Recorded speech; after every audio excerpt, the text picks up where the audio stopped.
pour évaluer ses performances. Le résultat auquel on aboutit, c'est un comportement réaliste et dynamique. Dans cet autre exemple, on a dimensionné une suspension de VTT. La simulation, ça donne ça.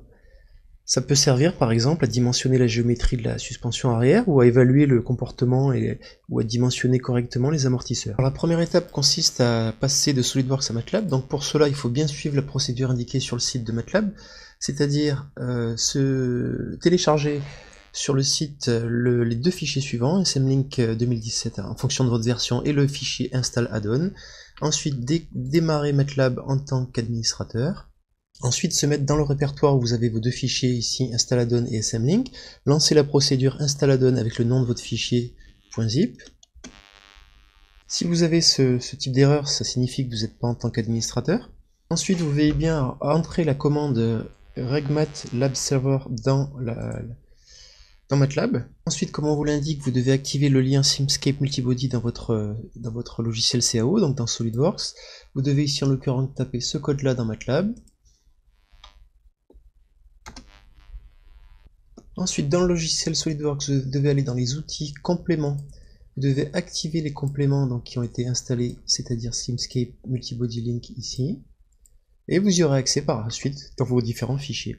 Vous pourrez vérifier une fois dans SolidWorks, dans votre assemblage, que vous avez ici dans les outils le Simscape Multibody Link avec les différentes options. Dans SolidWorks, il y a des petites choses à respecter. Il faut notamment être dans un assemblage. Ensuite, il faut travailler si possible, c'est largement préférable avec des classes d'équivalence. Et ne pas avoir donc tout un tas de pièces qui se trimballent.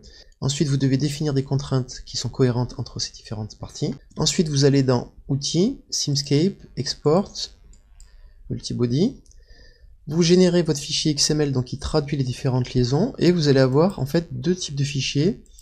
Vous allez avoir deux types de fichiers, voilà, il génère les différentes pièces. Ok. Dans MATLAB, si vous vous mettez dans le répertoire, vous avez enregistré votre fichier XML ainsi que les fichiers CAO de type STEP. Ensuite, vous tapez dans les commandes, vous tapez la commande smimport système complet. Il va vous générer un fichier ici que vous allez pouvoir enregistrer sous forme SLX. Voilà qui apparaît ici. Et ensuite, vous aurez noté qu'il y a un fichier datafile.m qui a été rajouté.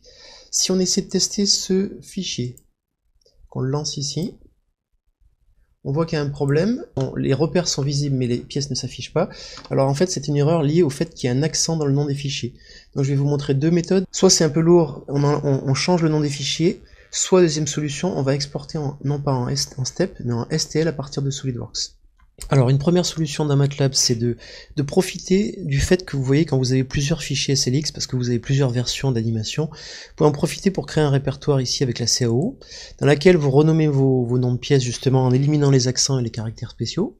Et enfin, dans votre fichier Simulink, vous allez ouvrir la pièce, chacune des pièces, aller dans le solide, et ici renommer en mettant un chemin relatif, comme ça vous évitez tous les problèmes après, et avec le nouveau nom de pièce. À noter que les données d'inertie qui sont associées à la pièce ici sont celles qui sont contenues dans le fichier .mat, ici, données bras, qui ont été importées préalablement en faisant un clic droit et run, ou load, et vous avez les SMI data qui apparaissent ici. À ce moment-là, votre animation peut fonctionner correctement. Si vous omettez de lancer le fichier datafile ou le fichier startup, vous vous retrouvez avec ce message-là où vous indique qu'il y a un problème de chargement de variables. Donc, vous lancez votre fichier startup ou votre fichier script. Vous avez une mise à jour dans le workspace ici, notamment des SMI data, et à ce moment-là, vous pouvez lancer votre programme correctement. Alors, une autre solution consiste à exporter cette fois-ci en STL. Donc, vous allez dans les outils de SolidWorks, dans le Simscape Multibody. Vous allez dans les réglages, et là, vous choisissez l'exportation en STL. Donc, vous lancez l'exportation. Vous vous retrouvez donc avec des fichiers STL ici et le fichier XML que vous importez comme tout à l'heure, faisant un smimport. Et ensuite, une fois que vous avez ça, en fait qu'ici le fait d'avoir des accents ne pose pas de problème en STL. À voir si après c'est un format qui pose des limites ou pas par rapport au STEP. Si vous travaillez sur un projet comme le RoboNao, c'est vrai que le format d'exportation est important, on voit qu'il y a énormément de pièces. On notera ici que le problème de l'accent n'est pas présent en anglais, il n'y a pas de souci là-dessus. Et si on reprend l'exemple que j'ai pris tout à l'heure, en fait on voit une différence de taille. Si par exemple je regarde le format en STEP, on a une certaine taille ici, 932 kg. Si je prends un STL, Là, j'ai dans une première version 2,68 mégas, donc on voit une très grosse différence. Si je prends une deuxième version de STL, là je suis descendu à 1,32 mégas. Tout simplement en allant dans les options de SolidWorks et en allant dans les paramètres d'enregistrement. Ici, vous choisissez dans votre format STL et vous prenez dans les options la définition la plus grossière. Et ça va diminuer votre format d'exportation vers MATLAB. Voilà, on va voir désormais comment paramétrer ce modèle au tout départ. Voilà, au final, que ce soit en STL ou en STEP, je vous recommande l'organisation suivante, parce qu'au final, vous apercevez que vous avez de nombreux fichiers. Vous avez des fichiers qui sont de type, donc tous les fichiers CAO, vous avez des images que vous allez peut-être utiliser pour des masques, vous avez parfois l'utilisation de librairies, vous avez donc le script qui permet d'utiliser les data files, et au final, moi je vous recommande d'utiliser un script MATLAB, tel que vous reprenez à chaque fois, qui va déclarer ce répertoire comme répertoire courant, va ajouter ces répertoires là aussi en répertoire courant, donc on les voit apparaître en jaune ici et non en grisé, et vous lancez justement le data file. Moi je change son nom dans le script ici, je mets toujours data file, et vous le lancez. Et du coup, avec un seul fichier, vous avez accès à tout. Lorsque vous allez lancer ce fichier startup, vous allez apercevoir la mise à jour ici du répertoire courant et des SMI data des données d'inertie. Je leur rappelle que lorsque j'ai exporté à partir de SolidWorks, il m'a généré un fichier data file, que ce fichier data file, je l'ai renommé, je l'ai mis ici. Du coup, voilà, il est plus présent. Et que se passe-t-il en fait lorsque vous lancez du coup votre fichier Simulink? Voilà, on vous met un message en vous disant qu'il n'arrive pas à charger le workspace, ce qui est normal, puisqu'en fait lorsque vous avez créé votre fichier Simulink, en fait il a automatiquement associé un fichier workspace qui n'est plus présent puisque je l'ai renommé et déplacé. Donc pour ça, il faut aller dans le Model Explorer ici, aller dans le workspace et changer le nom du fichier qui va servir de référence pour le workspace. Simplement, moi, au lieu d'utiliser un datafile.m, j'ai préféré déclarer une variable de type mat. Donc ici, je vais sélectionner une variable de type matfile et je vais aller enregistrer mes données. Donc à la prochaine ouverture de mon fichier, et même lorsque je vais vouloir enregistrer, il va me demander si tout ce que j'ai réalisé veut être sauvegardé dans ce fichier data. Je suis conscient que c'est pas forcément ce qui paraît le plus simple. Après, je vous sensibilise au fait que lorsque vous allez faire des mises à jour des fichiers SolidWorks, parce que vous avez changé les pièces, modifié les pièces, changé les matériaux, que les données donc d'inertie, de masse changent, en fait c'est vrai que c'est parfois assez compliqué d'avoir un fichier datafile qui se trimballe ici, et donc il est préférable souvent de l'isoler dans un script et d'y faire référence clairement, et de la même manière d'avoir à partir du Model Explorer un workspace bien défini. Voilà, ensuite je vous montre un peu tous les problèmes qu'on peut trouver, hein, parce que vous voyez que quand j'ai exporté mon fichier, en fait il m'a pas créé de liaison pivot entre le bâti et le bras. Tout simplement parce que, au final, c'est un détail, hein, mais tout simplement parce que j'avais mis une contrainte de parallélisme ici pour positionner mon bras de manière initiale à l'horizontale. Et en fait, en désactivant, alors je l'ai fait, mais en désactivant cette horizontalité, j'aboutis à un deuxième modèle qui, lui, cette fois-ci, fait intervenir une liaison pivot. Tout ça pour dire que voilà, il y a certaines limites, mais bon, globalement, ça marche quand même très bien.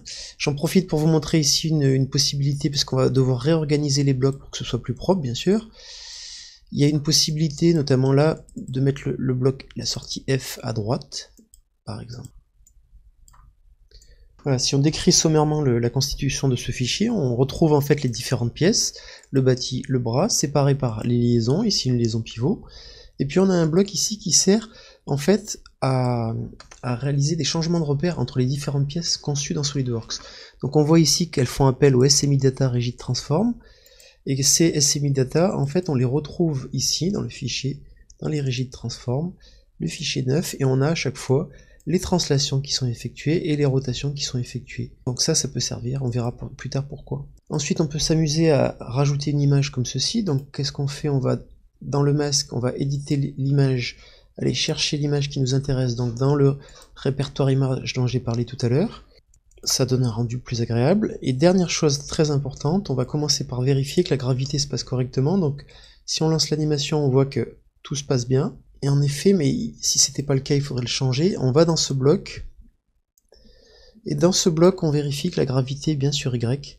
Sinon, si c'est pas le cas, on change l'ordre des valeurs.